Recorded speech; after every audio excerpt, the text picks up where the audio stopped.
Yang pertama Pak ya, perbedaan antara ayat yang pertama di surah At-Tahrim Pak ya. Ya ayyuhalladzina amanu tubu ilallahi taubatan nasuha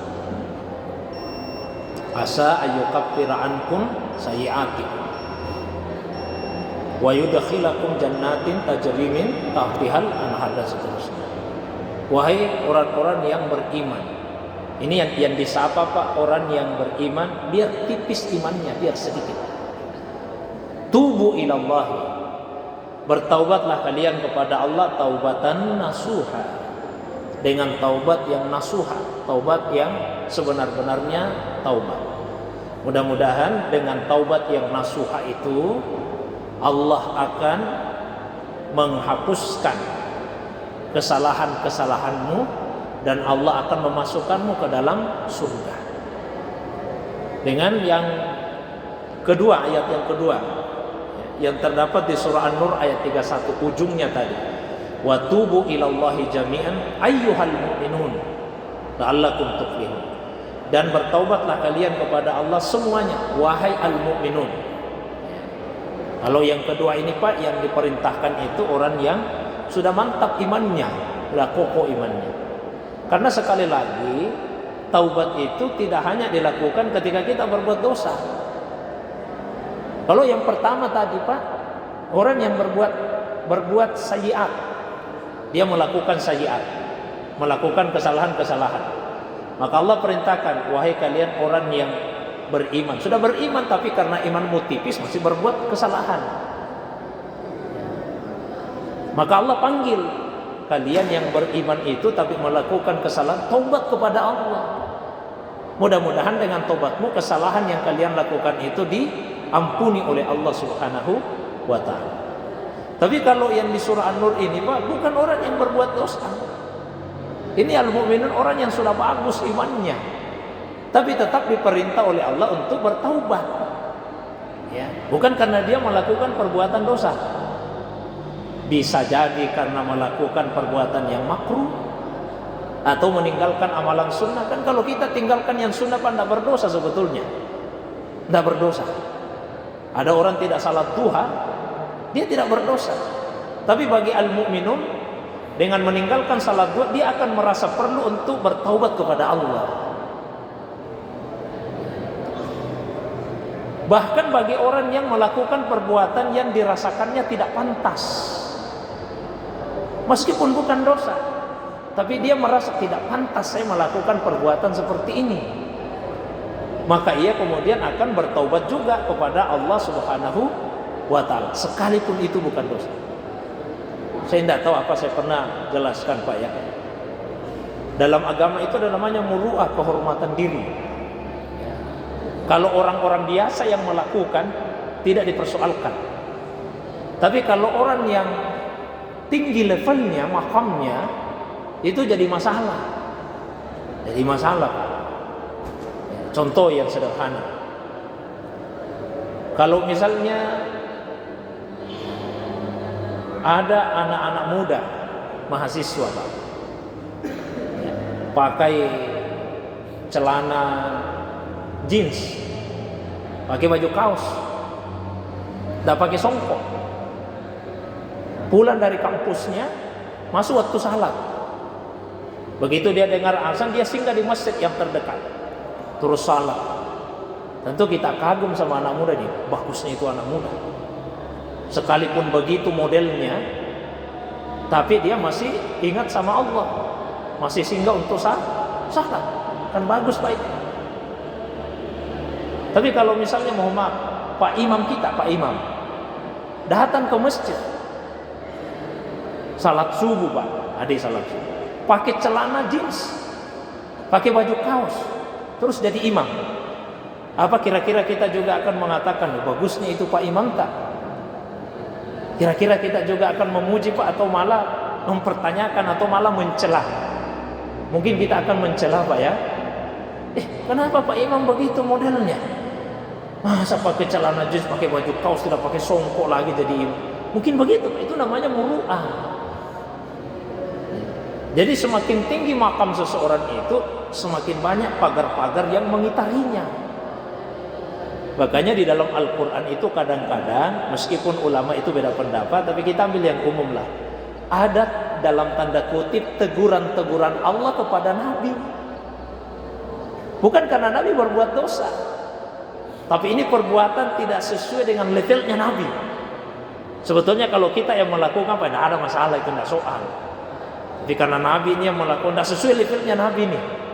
Nah, maka kemudian ada teguran-teguran. Sekali lagi, meskipun itu diperselisihkan ulama.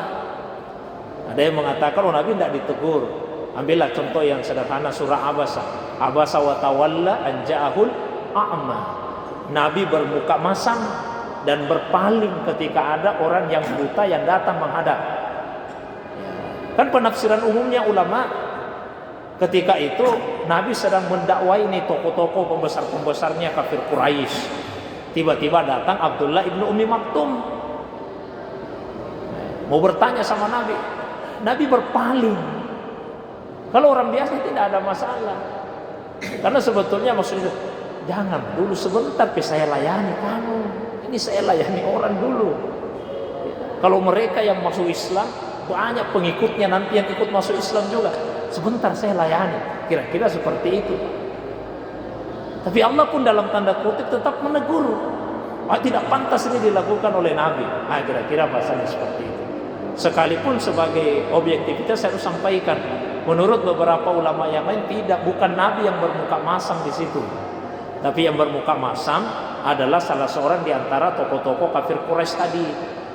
Dia bermuka masam, tiba-tiba ada orang datang, Nabi malah melayaninya.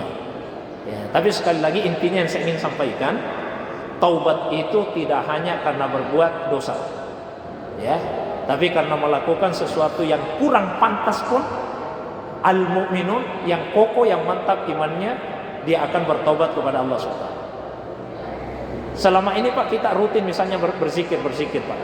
Ada zikir yang kita rutinkan. Tiba-tiba suatu waktu kita tidak lakukan zikir itu, kan sebetulnya tidak dosa Pak. Tapi bagi al-mu'minun, karena dia sudah meninggalkan kebiasaan baik yang dia lakukan selama ini, dia akan bertaubat kepada Allah. Itulah yang disapa di surah An-Nur ayat 31. Jadi penekanannya berbeda. Itu Pak ya. Kemudian yang berikutnya, kata Allah, ya, Allah itu ya isim mufrad, tunggal, ya, menunjukkan satu. Meskipun satu untuk Allah itu beda untuk satu bagi makhluk. Karena kalau satu untuk makhluk, tetap ada duanya, minimal dalam pikiran, ya, minimal dalam pikiran Pak. Berapa Pak mic ini di depan saya Pak? Satu Pak ya, satu. Tapi tetap ada duanya dalam pikiran. Memang satu ini yang kelihatan ini Pak, tapi dalam pikiran kita kan ada mic yang lain. Meja ini ada satu di sini, tapi tetap ada mic yang meja yang lain dalam pikiran kita.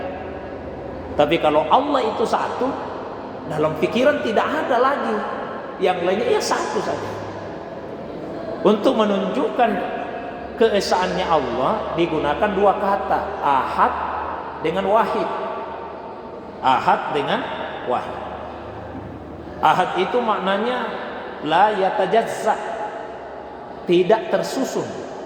Karena ada yang satu Pak tapi tersusun dari beberapa unsur. Berapa Masjid Al-Markas Maros Pak? Satu Pak di Masjid Al-Markas ini kan satu. Masjid ini satu tapi tersusun dari beberapa bagian, banyak sekali unsur-unsur yang menyusunnya. Dia satu tapi tersusun dari beberapa bagian. Kalau Allah itu ahad, satu, la yatajazza, tidak tersusun dari beberapa bagian. Kemudian wahid, ya, wahid. Wahid itu la yata'addad, tidak berbilang. Tidak berbilang. Nah, ini dijelaskan oleh ulama kita tentang wahid. Misalnya kalau ahad itu di Al-Quran disebut Qul huwallahu ahad. Allah itu ahad. Sudah selesai tuntas bahasanya. Sekarang yang perlu dijelaskan sedikit, wa ilahukum ilahu wahid. Wahid. Karena biasanya kalau orang berhitung wahid isnain, satu dua, masih kemungkinan ada ini. Nah, kenapa digunakan juga kata wahid untuk keesaannya Allah? Ulama menjelaskan kalau ahad itu tunggal dalam zatnya, tunggal dalam zatnya. Tapi kalau wahid tunggal dalam zat tapi beragam dalam sifat. Jadi dia tunggal dalam zatnya, tapi penyandarannya tadi Pak, beragam dalam sifat-sifatnya. Allah zatnya tunggal, tapi sifatnya Allah apa tunggal juga atau banyak? Banyak. Allah punya sifat pengasih, Allah punya sifat penyayang, Allah punya sifat pengampun, ya. Allah punya sifat memberi rezeki. Jadi meskipun dia tunggal, tapi dia banyak dalam sifat-sifatnya. Itulah yang diwakili oleh kata wahid. Kalau ahad, tunggal semata-mata dalam zatnya. Saya kira itu Pak. Wallahu a'lam bishawab.